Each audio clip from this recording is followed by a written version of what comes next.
Assalamualaikum warahmatullahi wabarakatuh. Alhamdulillahirabbil alamin wal aqibatu lil muttaqin wala udwana illa 'alal zalimin. Asyhadu an la ilaha illallah wahdahu la syarikalah wa asyhadu anna Muhammadan 'abduhu wa rasuluh. Allahumma salli wa sallim wa barik ala sayyidina Muhammad wa ala alihi wa sahbihi ajma'in. Wa qala al-musannifu rahimahullahu ta'ala wa nafa'ana Allahu bihi wa bi'ulumihi fid darain amin. Telah berkata Imamul Allamah Abul Qasim Abdul Karim bin Hawazin Al-Kushairi, semoga Allah Ta'ala merahmatinya dan kita mendapat manfaat serta barakah ilmunya. Dikatakan Abu Bakr As-Siddiq radhiyallahu ta'ala anhu biasa mengulum sebutir batu di mulutnya selama beberapa tahun dengan tujuan agar lebih sedikit berbicara. Abu Hamzah Al-Baghdadi, semoga Allah merahmatinya, adalah seorang pembicara ulung. Pada suatu ketika, sebuah suara berkata kepadanya, "Engkau berbicara dan bicaramu sangat bagus. Sekarang tinggalkan bagimu untuk berdiam dan berbagus-bagus dalam berdiam." Maka sejak itu dia lalu tidak berbicara lagi hingga saat dia meninggal dunia. Yang terjadi kira-kira seminggu kemudian. Kadang-kadang diam adalah hukuman bagi orang yang berbicara, sebab dia telah melanggar norma-norma jalan dalam sesuatu hal. Manakala Ash-Shibli sedang duduk di tengah lingkaran murid-muridnya dan mereka tidak mengajukan pertanyaan kepadanya, maka dia akan mengatakan, wa waqa'al qawlu 'alaihim bima zalamu fahum la yantiqun, dan jatuhlah perkataan, yakni azab atas mereka disebabkan kezaliman mereka, maka mereka tidak dapat berkata apa-apa. Surah An-Naml, surah yang ke-27 ayat 85. Terkadang seorang yang terbiasa berbicara menjadi diam kerana ada seseorang lain di sisinya yang lebih baik bicaranya. Ibn Sammak menuturkan bahawa Syah Al-Kirmani dan Yahya bin Mu'az bersahabat dan mereka tinggal di kota yang sama. Tapi Syah tidak menghadiri kuliah Yahya. Ketika dia ditanya alasannya, dia menjawab, sudah sepatutnya begini. Orang banyak terus mendesak hingga suatu hari Al-Kirmani datang ke majlis Yahya dan duduk di penjuru di mana Yahya tidak dapat melihatnya. Yahya pun mulai berbicara, namun kemudian tiba-tiba dia menjadi diam. Kemudian dia mengumumkan, ada orang yang boleh berbicara lebih baik darinya, lebih baik dariku, dan dia tidak mampu melanjutkan perbicaraannya. Maka Al-Kirmani lalu berkata, sudah saya katakan kepada anda semua bahawa adalah lebih baik jika saya tidak datang ke majlis ini. Kadang-kadang seorang pembicara memaksa diam pada dirinya kerana keadaan tertentu yang ada pada salah seorang yang hadir. Barangkali seorang yang hadir tidak layak mendengar perbicaraan berkaitan hingga Allah Ta'ala mencegah lidah si pembicara demi ketenteraman dan perlindungan dari mendengar perbicaraan itu. Boleh jadi bahawa diamnya si pembicara dikarenakan kenyataan bahawa Allah mengetahui bahawa salah seorang yang hadir mampu memahami perbicaraannya, namun mungkin sekali akan tergoda olehnya, entah kerana dia membayangkan pembicaraan itu keluar dari mulutnya sendiri padahal tidak, atau kerana pembicaraan itu membebani jiwanya dengan beban yang tidak mampu dipikulnya. Lalu Allah Ta'ala mengasihinya dan menjaganya dari mendengar perbicaraan, entah untuk melindunginya ataupun mencegahnya daripada melakukan kesalahan. Para syekh yang ahli mengenai jalan ini telah menjelaskan, terkadang alasan diam seseorang adalah kerana ada jin yang hadir yang tidak mahu mendengarnya. Majlis para sufi tidak pernah sepi dari kehadiran sekelompok jin. Syekh Abu Ali Daqqaq, semoga Allah merahmatinya, menuturkan, saya jatuh sakit di Marwah suatu ketika dan saya ingin kembali ke Naisabur. Saya bermimpi bahawa sebuah suara menyeru pada saya, engkau tidak boleh meninggalkan kota ini. Ada sekelompok jin yang menghadiri majlis-majlismu dan mereka memperoleh manfaat dari ceramah-ceramah yang kau berikan. Demi mereka, tinggallah di tempatmu. Salah seorang yang bijak mengatakan, manusia diciptakan hanya dengan satu lidah, tapi dua mata dan dua telinga. Ini tujuan adalah agar dia mendengar dan mahu melihat lebih banyak dari berbicara. Muslimin dan muslimat yang dirahmati Allah sekalian, masih lagi kita membicarakan tentang kelebihan diam, waktu-waktu diam dan juga perkara-perkara penyebab kepada diamnya seseorang. Kalau kita lihat bagaimana sahabat yang mulia Abu Bakr As-Siddiq radhiyallahu ta'ala anhu mempelajari dan melatih dirinya untuk diam, sehingga dikatakan bahawa beliau meletakkan batu dalam mulut supaya tidak berbicara. Andai kata berbicara, maka jatuhlah batu tersebut. Maka dia kulung batu tersebut, dia letak dekat mulutnya supaya dia tak bercakap apa-apa. Ini satu latihan. Sebagaimana kita sebut semalam, ramai yang berlatih untuk bercakap, tapi tidak ramai berlatih untuk diam. Ramai tahu tujuan bercakap, tidak ramai yang tahu tujuan atau kelebihan diam. Ramai orang tahu apa kelebihan bercakap. Oh, kita boleh tawan hati orang, kita boleh memperkenalkan diri kita, kita boleh memperlihatkan kehebatan kita, kita boleh menjadikan orang mendengar kata kita dan lain-lain. Tapi tidak ramai yang ingin melihat atau belajar diam dan mempelajari kelebihan-kelebihan dia, mengetahuinya. Maka ini kita lihat bagaimana kisah Abu Bakar Siddiq radhiyallahu ta'ala anhu. Dan para ulama berkata, antaranya Abu Hamzah Al-Baghdadi, diceritakan bahawa Abu Hamzah Al-Baghdadi seorang pembicara yang ulung, pemidatu yang hebat. Tetapi suatu hari dia terdengar suatu suara menegurnya. Kamu sudah mendapat kelebihan bercakap. Apakah kamu tidak mahu untuk mendapat kelebihan diam? Kamu sudah bergembira dengan kelebihan bercakap. Apakah kamu tidak mahu kegembiraan diam? Dengan suara tersebut, beliau mula menjadikannya sebagai satu ingatan dan inspirasi. Maka beliau mula mempelajari diam sehinggalah beliau wafat. Sehingga beliau meninggal dunia.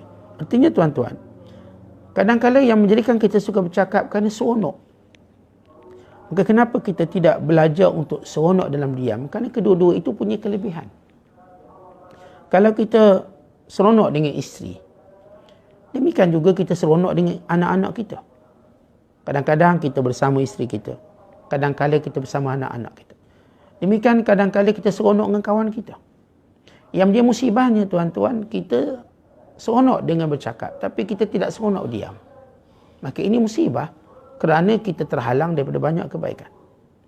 Jadi di sini Al-Imam Al-Qushayri menyebut kelebihan. Antara kelebihan diam bila mana mampu menjaga hati daripada sombong dan riak. Sebagaimana yang dibuat oleh Abu Hamzah Al-Baghdadi.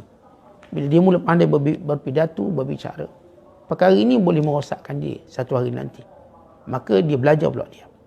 Umar bin Abdul Aziz terkenal dengan ilmunya, waraknya, zuhudnya, perbicaraan yang bagus dan penulisan yang baik. Boleh sahaja beliau hendak mengarang kitab sebanyak yang beliau inginkan. Tetapi setiap kali beliau merasa takjub dengan apa yang beliau bicarakan dan apa yang beliau tuturkan, beliau akan berhenti. Artinya antara tujuan diam supaya menjaga hati kita daripada rosak, daripada riak. Dan kadang-kadang tujuan diam tadi, kerana ini hukuman Allah pada kita. Kita kalau buat salah, kena kita terpaksa diam. Tak boleh nak cakap apa. Hukuman Allah. Kita kadang-kadang bila berada pada posisi yang salah, maka kita tak boleh kata apa. Maka kita diam. Di sini Al-Imam Qushayri nak sebut sebab-sebab diam. Antaranya ialah diam untuk mengelakkan perkara-perkara penyakit hati, sombong dan sebagainya. Antara diam kerana itu satu hukuman Allah pada kita. Maka kita diam. Dan yang ketiga, antara sebab diam ialah bila mana ada orang lebih hebat pada kita berada bersama kita. Diceritakan bila Yahya bin Mu'az yang meninggal tahun 258 Hijriah.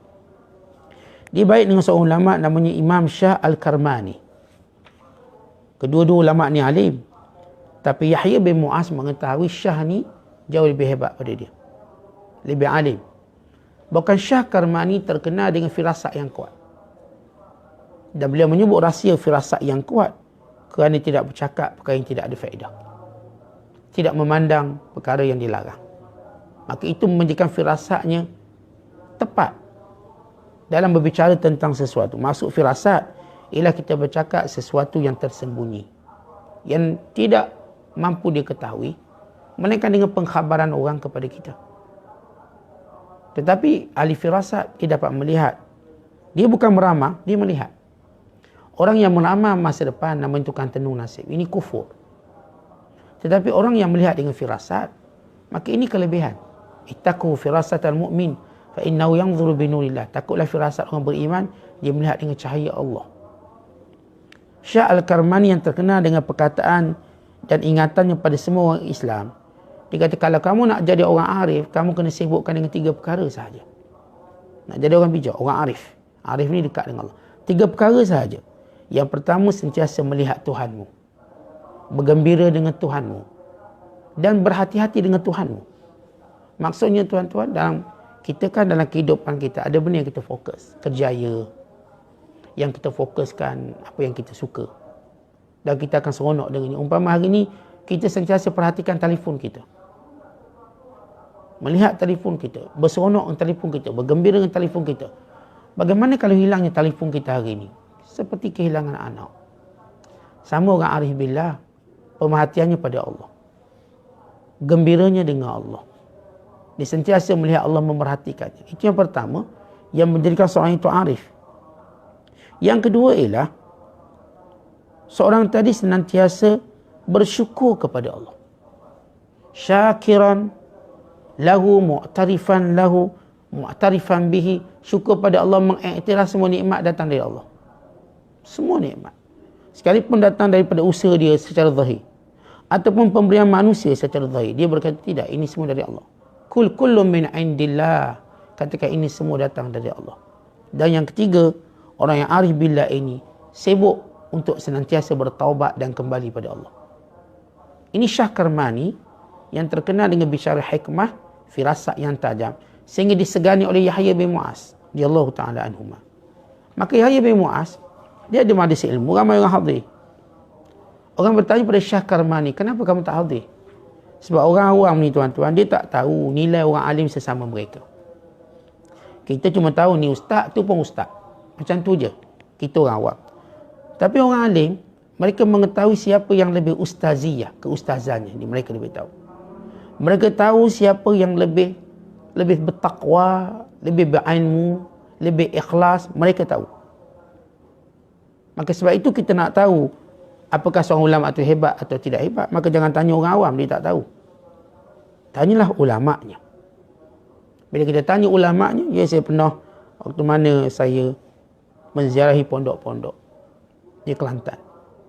Pondok Kelantan saya ziarah banyak. Jumpa tuan-tuan guru, tok-tok guru. Kita meminta nasihat, bertukar bicara, bertukar pandangan. Saya akan tanya satu soalan. Siapakah yang alim di sini? Maka mereka bersepakat untuk tunjuk kepada seorang yang alim.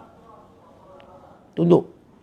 Lalu saya mengunjunginya dan mendapatkan daripadanya nasihat serta mendapat seluruh ataupun ijazah dalam ilmu kesufian dan ilmu-ilmu yang lain.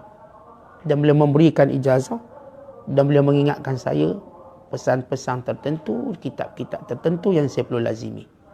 Maka tuan-tuan sekalian, kita kenal orang alim melalui lidah orang alim. Sebab itu kita orang awam kadang-kadang belajar dengan seorang guru. Lepas tu kena marah, merajuk, lari ke guru lain. Sehingga kita lupa guru yang kita lari ini merupakan mungkin anak murid pada guru yang kita dimarahi atau kita punya masalah dengan mereka. Lalu kita rugi, kita diturunkan tingkat, kita diturunkan kedudukan. Oleh sebab itu tuan-tuan sekalian, bila kita nak kenal seorang alim, tanyalah orang alim. Mereka tahu siapa yang lebih alim. Jadi Syekh Karmani, kebanyakan orang tak kenal dia. Orang tahulah dia ni bagus, baik, soleh. Maka orang pun desak, pergilah majlis ilmu Yahya bin Mu'az, dia bagus ceramah, moga-moga dapat manfaat. Kata Syekh, tak boleh, aku tak boleh hadir. Dah hadir lah, kenapa pula tak boleh hadir? Ini kan majlis ilmu, ini kan ada kelebihan malaikat, bla bla bla bla. Siapa tak tahu kelebihan ilmu? Tapi kadang-kadang tidak hadir kerana sebab. Ada orang tak hadir sebab malas, tapi ada orang tak hadir kerana sebab yang mulia. Sebab yang mula ya. Oleh kerana orang desak sangat, maka Syekh Karmani takkan nak kata akulah alim pada dia. Maka bicara itu tak akan digunakan oleh para alim ulama. Semudahnya, tanpa sebab. Akhirnya Syekh Karmani datang. Bila datang kembali Yahya bin Mu'az, dia duduk tempat yang tak nampak. Nyorok. Tapi tuan-tuan, orang alim sama alim, dia ada aura dia. Dia bila seorang alim sedang berceramah, bila ada orang alim di bawah, walau menyorok, dia nampak. Bagaimana dia nampak, tuan-tuan? Bukan nampak dengan matanya. Dia bukan terasa aura dia. Rasa aura dia lain. Akhirnya, Yahya bin Mu'az berhenti mengajar. Dia kata dalam majlis kita sekarang ada orang yang lebih layak berbicara berbanding aku. Lebih layak. Akhirnya tuan-tuan sekalian, beliau berhenti bercakap, Yahya bin Mu'az. Syekh Karmani berkata, bukankah aku dah cakap? Aku tak boleh hadir. Ini yang berlaku kepada Imam Al-Auza'i dengan Fudail bin Iyad. Fudail bin Iyad tidak menghadiri majlis Auza'i. Kerana sebab yang tak ada orang tahu. Melainkan beliau tahu. Auza'i mengajar. Tetapi satu hari bila Auza'i mengajar, Fudail datang. Maka dia tak boleh bercakap sampai bila? Sampai habis. Maka kerana itu dia tidak mau hadir. Kalau dia hadir, dia akan membisukan ulama di atas. Kerana auranya jauh lebih kuat. Keilmuannya, ketakwaan, keikhlasan. Maka ini kita cerita bagaimana sebab para ulama diam sesama mereka. Sebab itu kita tuan-tuan bila lihat para ulama sesama mereka, salah seorangnya diam, kita tahu kenapa diam. Kerana dia melihat ada yang lebih layak berbicara berbanding dia. Dan dia pun boleh ukur ulama ni tuan-tuan, dia ukur baju badan sendiri. Dia bila duduk orang tu, dia tahu dia tak layak bercakap, maka dia akan diam. Dia tahu orang ni lebih bermanfaat percakapan berbanding dia. Maka kerana itulah dia diam. Ini sebab dia. Dan kadang-kala, diam ni tuan-tuan sekalian, kerana ada yang hadir tak layak dengar perkataan dia. Kita bila dia ajar sebagai, dia beritahu, kalau kita nak bercakap, kita tengok level orang. Maka saya tak bercakap hal tertentu kerana bukan level dia. Sebagaimana kita, anak-anak kita, saya tak bercakap hal-hal yang ni. Kerana saya tahu ini bukan level dia untuk dia faham. Kita bukan bercakap hal dia.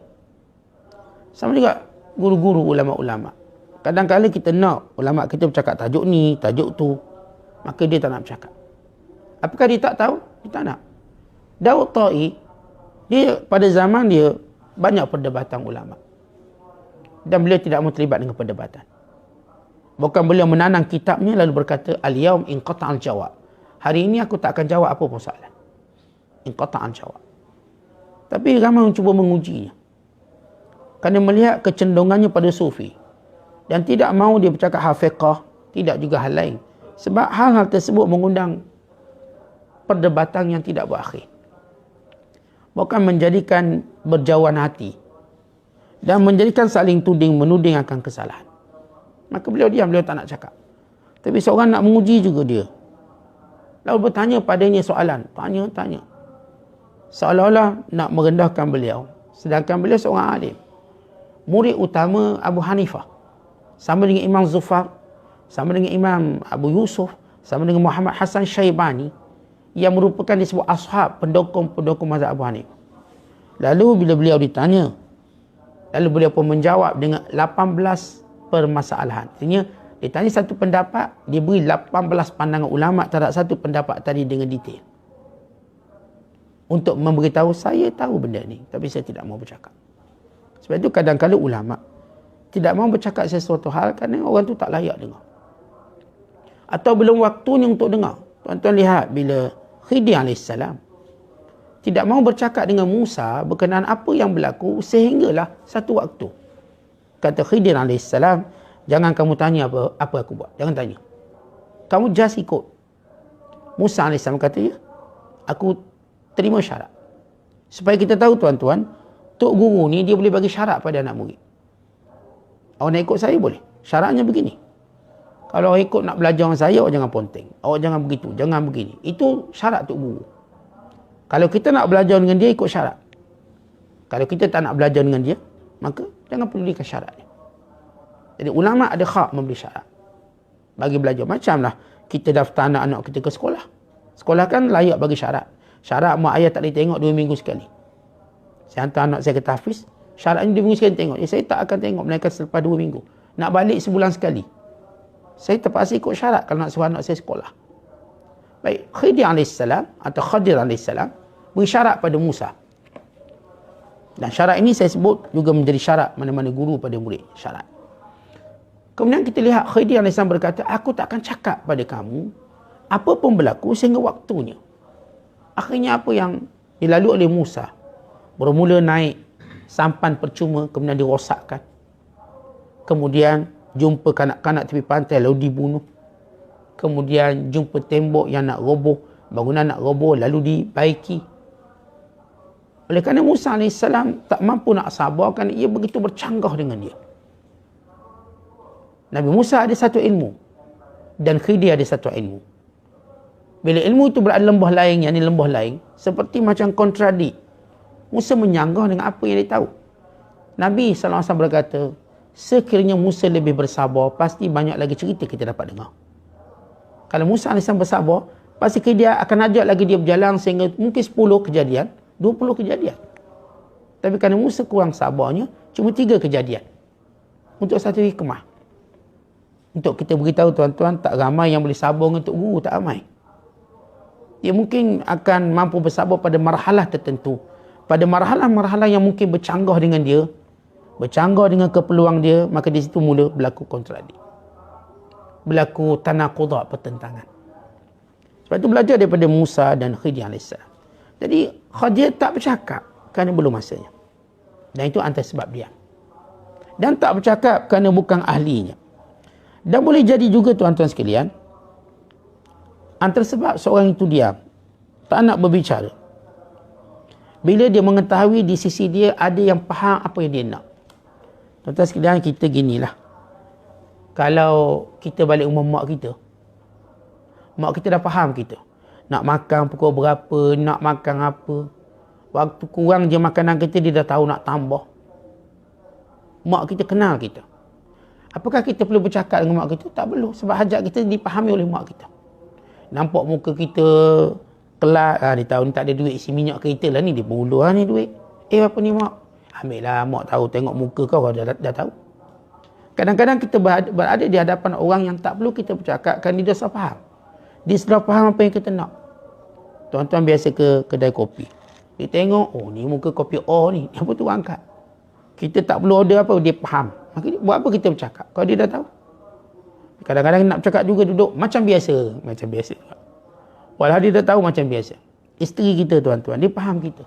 Dia tahu sebelum tidur kita kena minum Nescafe. Tahu dah, letak Nescafe tepi. Dan dia tahu kita mungkin tambah, dia letak 1 jug terus. Dia tahu kita sebelum tidur nak minum air lemon, dia letak lemon. Tak 1 jug, nak tambah nak apa dia tahu. Dia tahu suami dia bila balik mesti nak minum air kopi dulu, dia siapkan kopi. Dia tahu bila mana suaminya berada dalam keadaan tengok TV ke, lepak kat kerusi, ni mesti suami nak ngunyah-ngunyah. Dia pun tu goreng kopok lekor, tu goreng karipak, ambil ngunyah. Artinya dia faham. Buat apa kita bercakap kalau kita berada di hadapan orang faham kita? Ustaz nak mengajar, dia tak bercakap, tolong angkat meja, tolong mic. Dia tahu, duduk je anak murid pun angkat meja, yang ni buat macam ni, yang ni letak air, semua faham. Dan orang pun diam. Dia tak perlu kata, okay, diam, Ustaz nak kuliah ni. Itu baru start kuliah tu. Kalau dah lama kuliahnya, dia tak perlu tahu diam. Bila Ustaz sebut Assalamualaikum, tu diam. Kemudian bila dia sebut wallahu alam, tu boleh bercakap. Faham? Di antara sebab mereka, para ulama diam, orang soleh diam, kerana mereka tahu ada orang yang memahami mereka. Mereka tak perlu bercakap. Dan kadang-kala, apakah sebab mereka diam? Kerana ada jin dalam hadis dulu. Bila ada jin, sebahagian jin tadi mungkin merosakkan majlis tersebut, maka mereka pun diam. Dan jin tadi bukan nak dengar, dia nak kacau orang. Artinya bila Tok Guru bercakap jin mula kacau, yang patut dengar kita tidur, jin kacau, tidur kau. Atau akhir Tok Guru diam. Bila Tok Guru diam pun jadinya jin tu lagi. Tuan-tuan, kita ingat kat sekolah dulu. Kita kan bila cikgu ngajar, kita berbising bla-bla, bercakap orang tu, bercakap. Tiba-tiba cikgu kita cara nak handle bising macam mana, dia diam. Itu dia diam. Kita boleh tengok cikgu diam, semua senyap. Rupa-rupanya semua jin dah keluar ikut tingkap. Takut.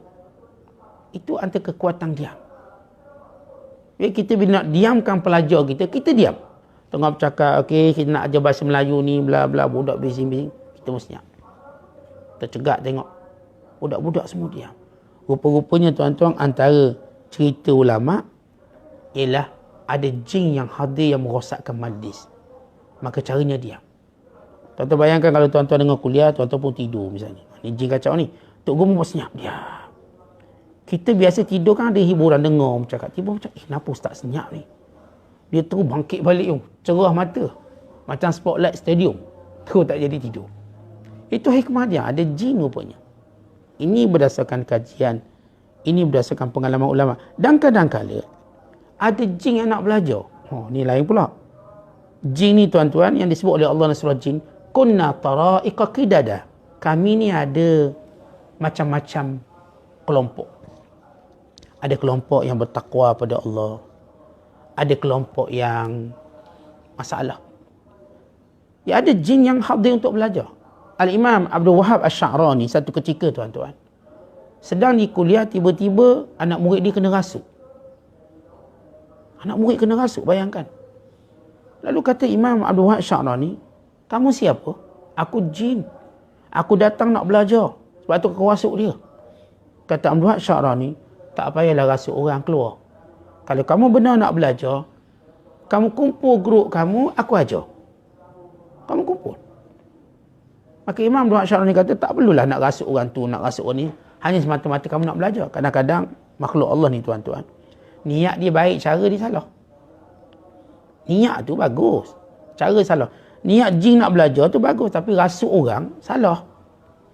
Jin tidak ada hak merasuk mana-mana manusia walau dengan apa tujuan. Sebenarnya bila jin merasuk manusia, dia melakukan kezaliman, melangkaui sempadan, dan hukumnya haram. Kalau jin tanya, ustaz, apa hukum saya rasuk orang? Saya kata haram, awak jangan rasuk orang. Kalau nak dengar kuliah ustaz, duduk dia diam-diam. Duduk je, jangan kacau orang. Dan ambil manfaat. Belajar. Jadi tuan-tuan sekalian, bila Abdul Wahab Asy-Sya'rani, dia memang ada kelas dengan jin. Dan ada satu kitab yang dikarang bagi menjawab persoalan jin. 100 soal jawab bersama jin. Kita belum ada. Belum ada lagi ulama kita dengan ada jin je. Memang tuan-tuan, dalam majlis ilmu kita ada malaikat yang hadir. Malaikat yang hadir bukan nak belajar, tapi menambahkan keberkatan majlis, mendoakan kita. Jin hadir untuk belajar sebagaimana kita. Tapi jin yang hadir macam kita ni macam-macam lah. Ada jin SB. Jin SB pun ada jin SB. Sebagaimana ada orang ni, orang SB dia bukan datang nak belajar sangat. Dia datanglah nak kumpul maklumat, benda-benda, nak ngumpat ustaz ni ke belakang, nak kutuk. Nampak zahir macam belajar, tapi niat dia macam-macam. Tetapi kita tuan-tuan, oleh kerana kita diajar bukan nak baca niat orang. Itu hal dia lah.